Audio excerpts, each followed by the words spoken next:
Good afternoon to all. আশা করি প্রত্যেকে ভালো আছেন। আজকেও বেশ কয়েকটি নতুন নতুন সেন্টেন্স নিয়ে আলোচনা করব। আপনারা আমাদের সঙ্গে থাকুন। আশা করি অবশ্যই আপনারা নতুন কিছু শিখতে পারবেন। চলুন ক্লাসটি তাহলে শুরু করা যাক। ওকে। আমাদের স্কুলটি 1922 সালে প্রতিষ্ঠিত হয়েছিল। Our school was set up in 1922। লোকটি জেল থেকে পালিয়েছে। The man escaped from the prison. ঘরটি ধোঁয়ায় ভরে গিয়েছিল। The room is filled with smoke. আমার লোকটির প্রতি কোনো সহানুভূতি নেই। I have no sympathy for the man. সে জ্বরে ভুগছে। He suffering from fever.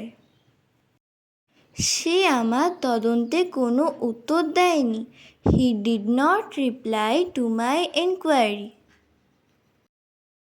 Rajib আমার ব্যবহারে খুবই সন্তুষ্ট হয়েছিল। Rajib was pleased at my behaviour. সে আমার প্রতি খুবই সন্তুষ্ট। He was pleased with me. সে তার সৌন্দর্যের জন্য গর্ববোধ করে। She takes pride in her beauty. আমি কফি থেকে চা পছন্দ করি। I prefer tea to coffee. সে তার বাবার একমাত্র উত্তরাধিকারী। She is the only heir of her father. সে ঘটনাটিকে অস্বীকার করল। She was ignorant of the fact. সে অঙ্কে দক্ষ। He is good at mathematics. নিজের স্বাস্থ্যের প্রতি যত্নশীল হও। Be careful of your health. ট্রেনটি দিল্লির উদ্দেশ্যে রওনা দিল। The train is bound for Delhi.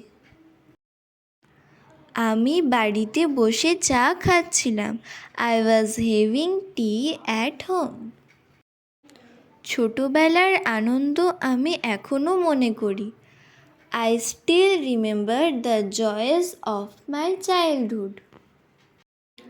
কলকাতায় একটি চিড়িয়াখানা আছে। There is a zoo in Kolkata. সে গরমে অজ্ঞান হয়ে গিয়েছিল।